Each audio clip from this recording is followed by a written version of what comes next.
I have the best subscribers in the entire world. Just to dial it back just a wee bit, I have 50,000 real wins. Man, I'm telling you guys, I never thought that I would even get close to where I'm at right now. I remember when I started with just 1 subscriber, and it was myself, because, you know, you gotta subscribe to yourself. I mean, you gotta be too strong. If you ain't, you guys get what I'm saying, but it's like, wow. A couple of years later, we're at 50,000 and we're making videos for a wide audience of players that want to improve their game, and we're giving them the information, and it is just, I'm so blessed. It's fantastic, guys. I'm very humbled to be in front of you guys, but that's not what you're here for in this video. You guys want to know some more of those cards that you guys should buy before they go up in price, and time after time again, the TheCaliEffect has been right after right after right. And if you guys don't catch this video, well, I'm gonna be real with y'all. I've been giving you guys cards that you should buy before they skyrocket in almost every single video where applicable. And guess what? The TheCaliEffect has been right every single time. I'm the TheCaliEffect, and if you guys want to see more videos like this, then want to destroy that subscribe button. But more importantly, go ahead and that notification bell, because, well, we the strongest. Also want to give a special thanks to every single one of my Patreons. Without you guys, videos like this would not be possible. And a mad shout out to every single one of you guys. 50,000 subscribers, man. I am like lost. I don't even know what to say. I appreciate every single one of you guys. Without further ado, I present to you cards that you guys should buy before they skyrocket in price. Okay guys, so the very first card that we are going to be talking about is Mech Knight Purple Nightfall. Now this card made its debut in the Extreme Force set and was reprinted inside of the following Megatins. Its effect reads just like almost every other Mech Knight monster. You can special summon this card to your side of the field by having multiple cards in the same column. By banishing it, you can add a Mech Knight monster from your deck to your hand. This is the reinforcement of the army of a Mech Knight strategy. And the best thing about Mech Knights, well, I don't know. They've gotten more support inside of the Dark Neostorm set, and they keep seeming to get better and better. Column-based decks are situational, but at the same time, Mech Knights seem to have ways to not only manipulate your opponent's columns, but being able to gain so much advantage. Currently, Mech Knight Purple Nightfall sits at about $4. That's pretty cheap for a secret rare right now. You can get yourself a playset of this card for $12 and then just wait, because this card will go up in price sooner or later. Whether Mech Knights are played by themselves or splashed inside of an engine, Mech Knight Purple Nightfall is one of the most pivotal cards to the strategy, and I think everybody should have a set of this. Mech Knight Blue Sky is something similar to Purple Nightfall. Now the reason why this card sits at $2 where its counterpart sits at $4 is because it's a little more restrictive. Yes, it still has the exact same effect of every other Mech Knight monster. The only difference is you can add up to 3 cards from your deck to your hand depending on how many cards are in this card's column on your opponent's side of the field. Blue Sky, again, only sits at $2. In a lot of Mech Knight decks, they play at least 1 copy of this card. For the people that want to get a Mech Knight deck, it's probably cheap right now, but I don't expect it to be cheap very soon. This is a card that was in the Extreme Force set, has already received its Megatin reprints, and I don't see it being reprinted anytime soon. Barring the new Battles of Legends set, there might be a very long time before these Mech Knight cards get reprinted, and you guys might want to have them in case Mech Knights, or in case a Mech Knight variant decides to rear its head into the meta. If you ask me, Mech Knights are already one of those decks that can compete with the meta. Omni Dragon Rotar, I hope I'm saying this card's name right, is a card that really slips under the radar. You read its first effect, and you're like, your monsters have to be destroyed by battle to summon it? Ew. But then you realize that Omni Dragon allows you to search any monster from your deck to your hand, depending on the type of monster you have on your side of the field. And then you take another second look at Omni Dragon Rotar. It is a level 1 dragon monster.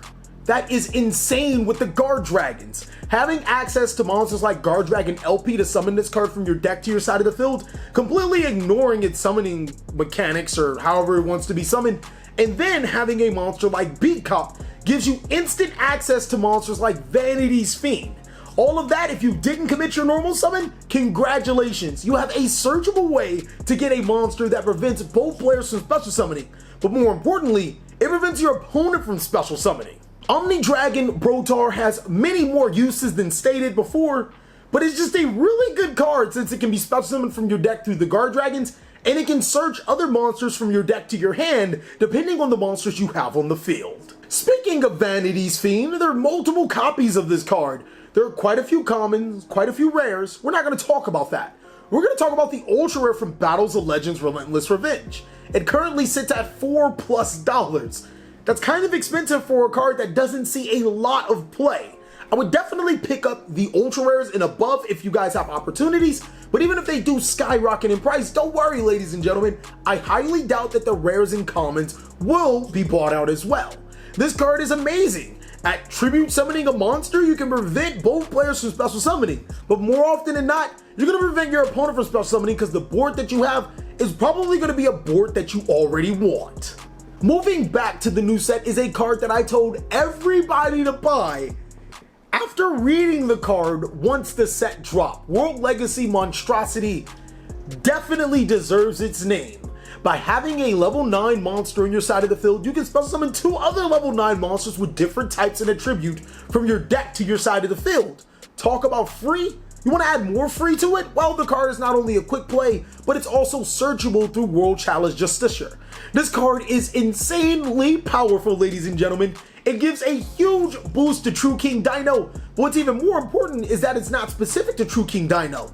The more level 9 monsters that we get, the more rank 9 monsters that we get, the more powerful this card becomes. I completely omitted the fact that it can summon the level 9 monsters from your hand to your side of the field, because while that effect is powerful, I mean, would you ever summon from your hand or summon from your deck?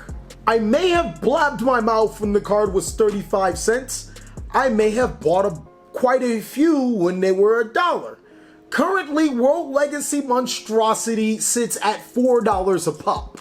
Do you really think that this card is going to go down anytime soon? Well, the Mega 10s don't include the Dark Neostorm set, so that means you're going to have to wait at least a year for this card to be reprinted. So I don't think that $4 is a very great bargain compared to its previous prices, but I don't think it's going to go lower than $4 anytime soon. Speaking of level 9 monsters, we have 2 cards that we want to talk about that work really well with World Legacy Monstrosity. True King Agnizamit the Vanisher, I hope I said that card's name right, is a level 9 monster that can be special summoned by destroying 2 monsters either from your hand or field as long as one of them are fire. If they both happen to be fire, you can special summon this card to your side of the field and you get to banish a monster on your opponent's field or graveyard. The best thing about this card is that, well, your opponent can't respond to the banishing. Agnizamit actually banishes a card on the resolution, so if your opponent has no responses to the card activating the summon itself, well, Agnizamit's gonna have its way with the monster on the field. The next best thing is that it recurs a non-fire worm monster from your graveyard to your hand when it's destroyed himself. This is literally modern day Dragon Rulers. The card is stupid good, and it's only about $3 for it. Pick all of these cards up before you're too late, and you're looking to play a True King or maybe a Dino deck, and you have to look at this card at a very expensive price. Agnizamit's counterpart is True King Boris the Fathomer. Now, these 2 aren't the only True King monsters, but these are the most powerful. Boris requires you to destroy 2 monsters, at least 1 water monster to summon them to your side of the field, and just like Agnizamit, its on resolution effect allows you to rid an opponent's threat. This time around, you can destroy 2 of your opponent's spell trap cards on their side of the field and banish them. Whoa! The next thing about Rostos is if he's destroyed, well, you get to summon a non-water worm monster from your deck to your side of the field. These cards are amazing. I'm not trying to throw shade on the other True King monsters, but these guys take the cake, and Lethal Sagam's banned. I mean, Miriam, Lethal Sagam's banned. So we're just gonna stick to these 2. They're awesome, they're amazing, and both of them sit from $1 to $3 each. I'd probably have them and not need them than need them and not have them if I were you. To throw a slight monkey wrench at the equation, Zodiac Barrage is a card that has seen no competitive play since Zodiac Dryden and Broad Bull have been banned. Why? Well, I mean, because Zodiacs are dead, but that hasn't stopped Zodiac Barrage from having an interesting price point, sitting at only about $3. Pepperidge Farm remembers when Zodiac Barrage was $75 each, but even more importantly, Pepperidge Farm also notices that Zodiac Barrage, or sellers selling Zodiac Barrage, only have one copy for $3. Zodiac Barrage will probably never receive another reprint. If Zodiacs ever do come off the list, or if Zodiacs ever become viable, because Zodiac Barrage is a free monster to your side of the field, in a format or in a Yu-Gi-Oh card game where getting free monsters just so happen to be good, and also in a format where destroying your own cards is pretty good, I don't know, Zodiac Barrage just seems like a really good card, even without access to Zodiac Dryden and Broad Bull. Right now, again, they're only sitting at $3. You can get your Raging Tempest ones, or you can get your Mega Pack ones. Whichever ones you have, it's another card to have and not need, than need and not have. Pick up those Barrages. Let's face it, even if they don't go up, everybody wants to play like retro format Zodiac. I mean, it's a fun format. I don't know why people hated that format, it was awesome. The last card on our list is another one of those cards that only has 2 reprints. I don't see it getting another reprint, and it's really strong. Tornado Dragon. I remember way back then, I was telling people to buy Abyss Dwellers, and now Abyss Dwellers are inevitably going up. They're around 50 cents. I'm pretty sure they're a lot more than 50 cents now. We're looking at Tornado Dragon in the Singular Light. While I haven't said it on any of the cards that you should buy before they skyrocket, at least in my mind, I have said this plenty of times.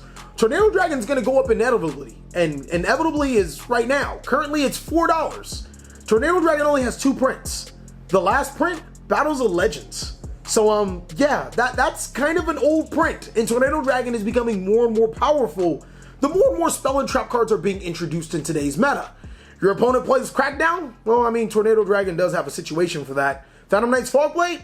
Tornado Dragon does have a situation for that. More and more Xyz monsters are becoming relevant again, and Tornado Dragon just so happened to be one of the best Xyz monsters before we moved on to Master Rule 4. I really think that this card is worth having at least 1 copy of.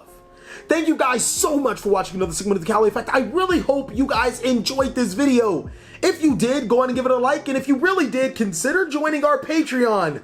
This video was available to them quite a few days ago. Please like, comment, subscribe, but most of all, enjoy. I hope you guys are having a great day, like I am.